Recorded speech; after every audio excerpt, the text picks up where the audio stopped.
Bonjour à tous et bienvenue dans cette nouvelle vidéo. Aujourd'hui on va faire du bullet journal. J'ai donc préparé le Play With Me pour le mois d'août, sachant qu'en fait j'ai terminé mon précédent bullet journal sur le mois de juillet. Là ça y est, il était full, voilà. Hop, il me restait juste une double page et j'arrivais du coup à l'autre au vu, on va dire annuel de mon bullet journal. Donc le voilà qui est tout terminé, ça lui a fait quand même une sacrée épaisseur avec les bords de page avec le washi tape, et voilà. Donc il m'aura duré donc de novembre à juillet, ce qui est déjà pas mal.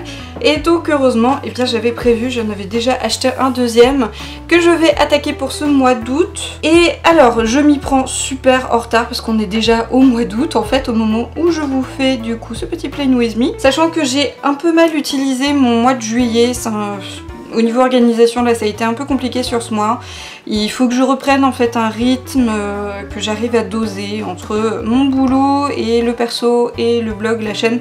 C'est pas évident, donc c'est d'autant plus pour ça que je dois faire mon mois d'août pour me prévoir un planning, on va dire peut-être plus précis, mais qui m'aide vraiment plus dans la réalisation des choses. Donc déjà notamment là en ce moment j'arrive à vous publier une seule vidéo par semaine.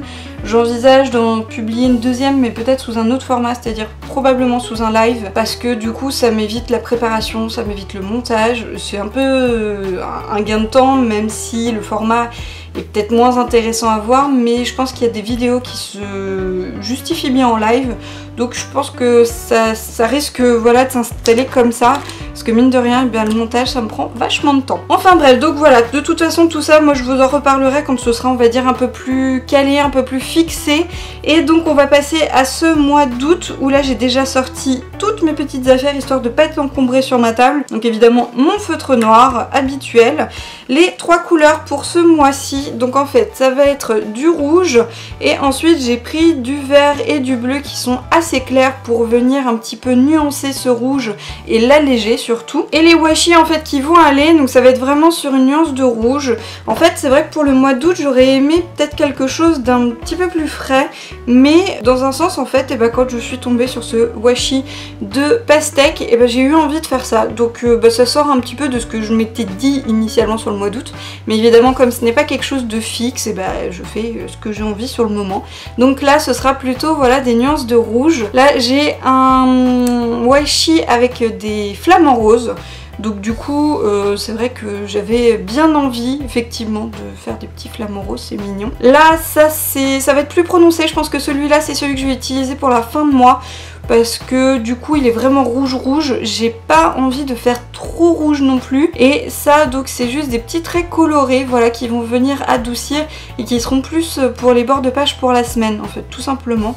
Voilà, il y a un petit peu de rouge dedans et ça reste un petit peu coloré, donc je me dis que ça ce sera pas mal du tout. Ce mois-ci je vais essayer d'utiliser des stickers. Donc en fait j'ai plusieurs planches là avec plutôt des bonbons, et j'ai aussi deux autres planches en fait qui sont super mignonnes. Franchement j'avais vraiment craqué dessus, et il y a un peu de tout, il y a des fruits, il y a du texte, des bonbons, il y a des licornes, des personnages, et je les adore. J'ai commencé à les utiliser sur en fait une carte mantra que j'ai faite. C'est une vidéo qui doit arriver bientôt sur la chaîne, faut que je la monte en fait. Et vraiment j'ai craqué dessus. Et là je me dis que je pourrais compléter effectivement de mettre des petits fruits sur mes pages. Je pense que ça ira bien du coup avec la pastèque, et pour ajouter aussi peut-être d'autres couleurs. Et là je sais pas si ceux-là je vais les utiliser, je vais voir. Mais en tout cas ouais, je pense que dans ces planches là pardon, je vais en utiliser. Et je me suis aussi sorti donc toutes mes planches de tampons que je pense utiliser, sachant que j'en utilise beaucoup moins maintenant parce que bon c'est un peu cher à nettoyer tout simplement, et aussi parce que malheureusement à force d'utiliser un peu toujours les mêmes, je m'en lasse un peu. C'est dommage parce que en fait en soi je les adore, mais j'aimerais bien avoir plus de choix. Donc je les ai quand même sortis mes planches, parce que il y a quelques éléments, genre là le petit cocktail, ça me dit bien. Là il y a de la nourriture, ça peut être pas mal aussi, ou même tout simplement le petit gobelet avec la paille. Ici c'était pour la plante tout simplement. Là j'ai des nouvelles planches en fait que j'ai trouvées chez Sauce Train Graine. et ça c'est vraiment floral, donc je vais voir si je les utilise, je suis pas sûre, même si j'ai super envie de les inaugurer, mais je suis pas sûre. Ça je suis pas sûre non plus, mais c'est au cas où. Là c'est parce qu'il y a plusieurs fruits et légumes, donc ça peut être aussi sympa. Là il y a des petites pommes aussi. Là c'est parce qu'il y a les frises, du coup peut-être la frise de fleurs, je sais pas, ou peut-être les cactus. Et ici pareil il y a des fleurs, des petits oiseaux. Donc voilà, j'ai envie de quelque chose quand même autour des fruits, du frais de l'été. Et voilà, je pense que je vais prendre quelques éléments par-ci par-là. Donc je me les suis sortis, j'ai fait un pré-tri et je vais voir sur le moment ce que j'utilise ou non. Ça va être vraiment plus de l'improvisation. Et bien voilà, donc évidemment comme d'habitude j'ai préparé les tracés en fait pour que ça aille un petit peu plus vite pour moi après. En fait c'est vraiment plus simple de préparer d'abord les tracés avant de m'attaquer vraiment à la mise en page. Il va pas y avoir de gros changements pour ce mois-ci, j'ai juste rajouté une double page dont je vous parlerai à la fin. Sinon en termes d'organisation sur les autres pages pour l'instant c'est quelque chose qui roule. Peut-être que ça changera encore le mois prochain, je ne sais pas, parce que c'est vrai qu'en fait depuis que j'ai commencé l'autre bullet journal ça a changé quasiment tous les mois, au moins une chose en fait a changé tous les mois. Là cette fois-ci il n'y a pas quelque chose qui change mais je rajoute quelque chose. Voilà, trêve de blabla, j'ai envie de dire, parce que j'ai déjà bien blablaté. On va passer du coup au Play With Me, et puis je vous retrouve après pour regarder un petit peu le résultat. A tout à l'heure.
voilà, c'est terminé pour ce mois d'août. Donc j'ai pas utilisé finalement eh bien, les stickers. Je pense qu'en fait il va y avoir un choix à faire entre tampons et stickers. J'avais en fait du mal à allier les deux. Du coup, comme j'ai commencé avec des tampons et évidemment les washi que j'avais sélectionnés, je suis restée sur les tampons. Donc les stickers, de toute façon c'est pas grave, je me les garde pour une prochaine fois. Et alors au niveau de la mise en page, là il y a mon calendrier pour le mois où je vais me noter les choses principales comme un rendez-vous ou un événement vraiment où je vais aller, ce genre de choses. J'ai fait évidemment une boulette, hein, c'est la première page que j'ai fait une erreur dessus. Ça ne change pas vu que j'avais fait la même chose sur le premier bullet journal, donc bon, on perd pas les bonnes habitudes. Sur cette page là on a la partie, donc tout d'abord ne pas oublier, donc là ça va être plus des rappels de dates ou de choses à faire mais sur le mois, pas spécifiquement pour un jour. Donc ça va ici. Ça c'est la liste de courses que je remplis au fur et à mesure, donc c'est plus quand d'une semaine sur l'autre il manque des petites choses, je me les note au fur et à mesure, ça aide quand même pas mal. Et ensuite les petites prévisions pour le mois septembre. Donc comme il n'y avait pas grand chose et qu'en plus j'ai fait une jolie rature rouge là, que vous voyez peut-être pas à la caméra mais il y a vraiment un trait. Du coup j'ai fait un tampon avec un grand arbre histoire de cacher et puis de combler aussi un petit peu au passage. Voilà, donc ça faisait un 2 en 1. Ensuite on a le tableau des tâches ménagères et là cette page là je vais voir pour comment la réorganiser parce que en fait je perds quand même une partie de la page qui ne me sert à rien. Je ne sais pas comment la décorer, je sais pas trop comment faire. Donc je me tâte à du coup combiner la liste de courses avec les tâches ménagères, ça pourrait être pas mal parce que ça va à peu près ensemble. Et du coup là je pense que l'idée ce serait juste d'agrandir en fait la page ne pas oublier mois de septembre. Ce qui en soi ne serait pas gênant parce que au niveau place, voilà, ce sera plus pratique pour écrire les choses. Sur l'humeur du jour, j'ai fait un petit moulin à vent avec du coup découpage à l'intérieur de chaque volant. Je trouve l'effet pas trop mal. Je suis pas encore sûre des couleurs que je vais mettre à l'intérieur. Je vais voir sur le moment. Mais en tout cas, ouais, petite inspiration moulin à vent parce que c'est vrai que sur le mois de juillet, j'avais pas du tout eu d'inspi. J'avais fait des petits carrés. Donc là, voilà, petit moulin. Ensuite, on a les pages donc pour chaque semaine. Assez simple avec le calendrier toujours, la semaine qui ressort, donc là on est en semaine 32, les washi tape pour marquer les bords de page. Je n'habille pas plus la page parce qu'après comme c'est beaucoup rempli sinon ça, voilà, c'est un peu, ça va être un peu lourd de toute manière déjà avec les textes, donc on évite de faire plus. La page que j'ai rajoutée ce mois-ci, eh bien c'est la page merci. Alors je sais que au niveau traduction c'est pas top. Vous si vous en faites de ce type de page, n'hésitez pas à me dire comment vous l'appelez. Moi je veux pas le mettre en anglais. J'hésitais entre remerciements, petit bonheur, ce genre de choses. Pour l'instant je m'en suis tenue à merci, je vais voir sur le mois prochain comment je vais l'appeler. Et donc en fait cette page, ça faisait un moment que je voulais la rajouter. L'idée c'est qu'en fait tous les jours tu mets une ou deux ou même plus. Tu mets les petites choses, les petits plaisirs qu'ils ont eu sur la journée. Pour le moment j'ai rien noté, j'ai hésité en fait à me pré-noter les dates. Mais en fait je me dis que je préfère me laisser la possibilité de n'avoir qu'une ligne sur une journée ou 3 lignes sur une autre. Donc pour l'instant je pense que je rajouterai les dates au fur et à mesure. Au niveau déco j'ai fait assez simple, j'ai une frise de pastèque ici et puis là des petites plantes, voilà, qui viennent juste compléter la fin de la page. Ensuite on arrive sur tout ce qui est blog, chaîne, suivi, prévision, donc tout ça ça va ensemble, le calendrier, puis ensuite là les différentes cases avec les livres à lire, vidéos à faire, séries, films, vues, etc. Et au niveau déco j'ai fait assez simple avec juste des petits flamants roses ici et ici et là des petites plantes. Et enfin la dernière page donc avec le planning pour mon chéri où je note les choses principales, les choses les plus importantes dessus, et toujours cette page vide qui me sert en fait à mettre des post-it importants sur le mois que généralement en plus je reporte d'un mois sur l'autre, et puis si besoin aussi de prendre des notes, du coup ça va là. Et évidemment mon washi tape de fin de mois, donc du coup je l'ai aussi utilisé là. Voilà, c'est donc terminé pour ce Plain With Me du mois d'août avec quand même une forte présence de rouge, mais en fait c'est pas plus mal parce que je l'avais encore jamais utilisé à ce point là et j'aime bien. Voilà, en plus avec les petites pastèques, les flamants rouges, rouge, ça ressort super bien. Là d'ailleurs j'ai utilisé une frise géométrique que j'avais encore pas utilisée, qui est assez sympa du coup. Et bah voilà, donc n'hésitez pas à me dire ce que vous en avez pensé. Désolée là pour les ombres, je suis pas très bien placée cette fois-ci. Ça se ressentait moins tout à l'heure parce qu'il y a encore un peu de la luminosité autour de moi, mais là il fait pas nuit mais presque. Donc voilà, désolée. En tout cas, n'hésitez pas à me dire si cette vidéo vous a plu avec un petit pouce vert ou un petit commentaire. Et sur ce, je vous dis à la prochaine pour une nouvelle vidéo. Salut à tous!